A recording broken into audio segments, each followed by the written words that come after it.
L'accord de Tanger en 1844 et celui de Marnia en 1845 mettent fin aux durs combats.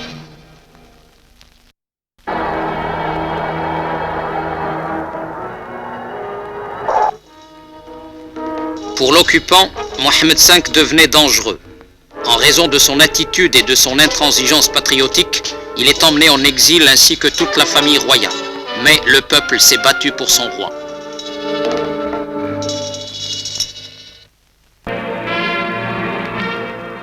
Novembre 1955, c'est le grand retour. Tout le peuple étale son bonheur et sa joie. C'est une grande nouvelle pour le pays. Mohamed V est revenu et avec lui, l'indépendance est acquise.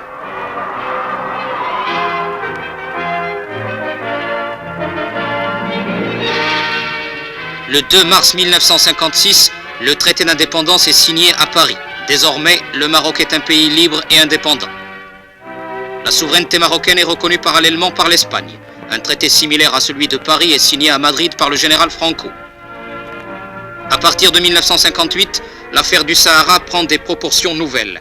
Les armées françaises se rallient aux armées espagnoles pour combattre les résistants sahraouis lors de l'opération Écouvion.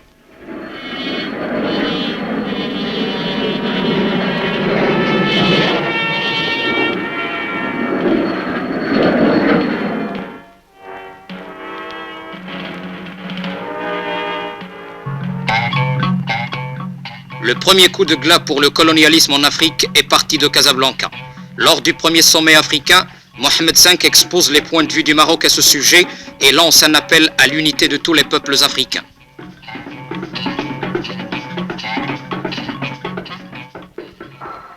En marge de tous ces efforts politiques et diplomatiques pour le parachèvement de l'unité territoriale du pays, Mohamed V entreprit une tournée dans les provinces du Sud.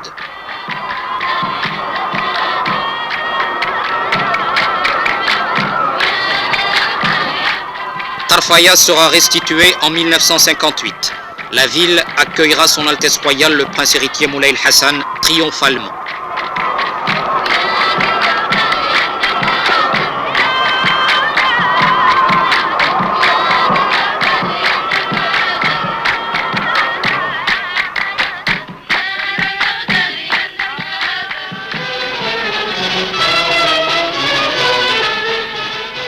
Sa Majesté Hassan II se montrera un digne successeur. Une préoccupation majeure pour le souverain, l'achèvement de l'intégrité territoriale du pays. En 1969, Sa Majesté le Roi rencontre le général Franco à Madrid. Au centre de leur conversation, le Sahara. Les contacts se sont poursuivis en ce sens à tous les niveaux, contacts basés sur l'amitié et le bon voisinage.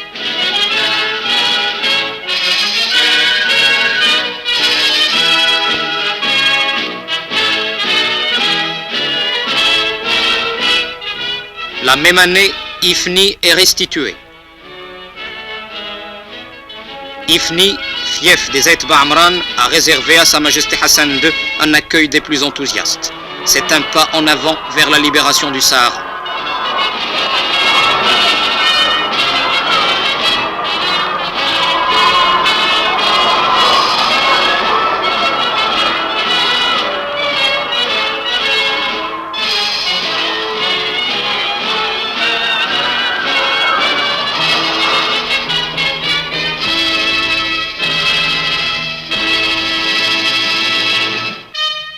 Parmi les grandes victoires diplomatiques remportées par le Maroc, celle du jugement de la Cour internationale de La Haye. L'instance suprême reconnaît les bons droits du Maroc. Cette victoire, le souverain l'a annoncée à son peuple.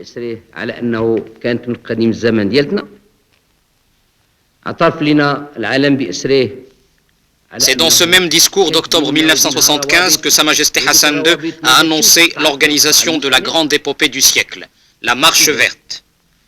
Sa Majesté le Roi a annoncé que cette marche pacifique sera organisée du nord vers le sud et que 350 000 Marocains y participeront. Nous ne saurions recourir à la Cour internationale de justice pour aboutir à la guerre, avait indiqué Sa Majesté le Roi. Le souverain a souligné que puisque des liens d'allégeance nous unissent à nos sujets au Sahara, nous allons donc les rejoindre en organisant une marche populaire. الآن أصبح من المحتم من المتعين من الواجب الديني والعلماء ديالنا هنا موجودين يفتيو الواجب الديني نتاعي كملك البلاد وكخادم هذه الأمة وكأمير المؤمنين أنني كما أن البيعة ديالهم ليا باقي في عنقهم أنني نقوم بواجبي ونلتحق بالشعب ديالي في الصحراء. علينا أن نقوم بمسيرة خضراء من شمال المغرب إلى جنوبه ومن شرق المغرب إلى غربه. علينا شعبي العزيز أن نقوم كرجل واحد بنظام وانتظام لنلتحق بالصحراء ولنصل الرحم مع إخواننا في الصحراء. أنت يا عالم شايف من أجل هذا الصحراء تلزم يوم 50,000 شركة كثيرة خضراء. أنت يا عالم شايف من أجل هذا الصحراء تلزم يوم 50,000. Le peuple marocain a répondu massivement à l'appel de son souverain. Des manifestations populaires ont marqué la mobilisation de la nation derrière son guide suprême. Le départ de chaque convoi vers les camps de rassemblement de tous les volontaires s'est déroulé dans une ambiance de liesse indescriptible. Le peuple entier a tenu à saluer les 350 000 ambassadeurs de la paix.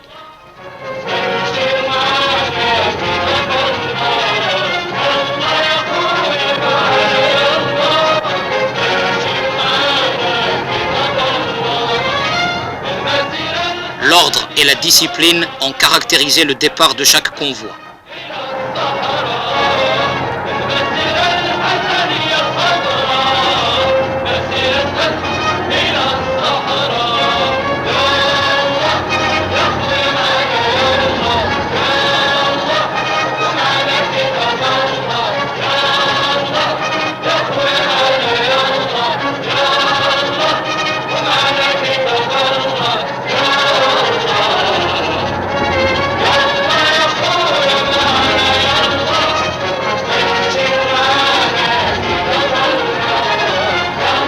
Sa Majesté Hassan II s'est adressé également à nos frères sahraouis. Il est de notre devoir, a dit le souverain, d'unir, de réconcilier et de tendre la main à tous. En notre nom personnel et au nom de vos frères qui participent à la marche verte, nous vous promettons à vous tous d'oublier, de pardonner les erreurs du passé et de tourner la page sur des faits dont certains ne sont pas entièrement responsables, mais qui relèvent de visées sordides.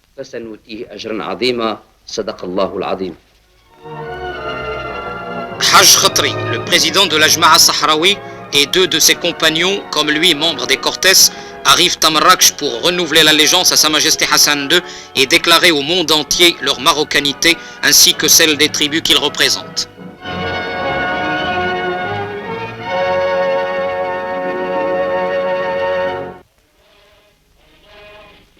Le 6 novembre 1975, sur ordre de Sa Majesté, la marche verte prend le départ.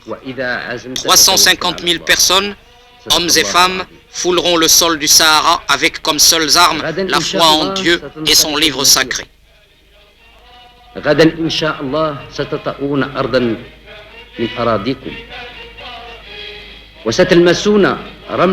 Des pays frères et amis ont dépêché des représentants auprès des 350 000 volontaires.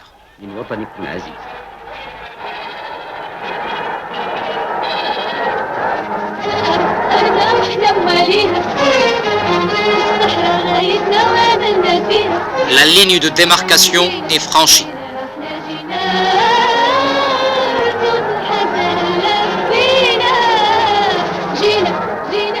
Les objectifs et les résultats escomptés sont atteints. La marche de la paix a porté ses fruits. Cette autre grande victoire, Sa Majesté le Roi l'a annoncée à la nation. نعم شعبي العزيز، صحراؤنا ردت إلينا دون إراقة دم. والحالة هذه شعبي العزيز أننا حينما أعلنا المسيرة وحينما قبلت أن تسير Notre Sahara nous a été restitué sans effusion de sang et pourtant chacun de nous était disposé à consentir les plus grands sacrifices. La période que nous venons de vivre a démontré au monde entier qu'il existe des États qui font encore preuve de sagesse et de pondération. C'est le cas du Maroc et de l'Espagne. Car notre pays ne s'est pas livré à des actes hostiles comme l'armée espagnole n'a perpétré aucun acte de provocation.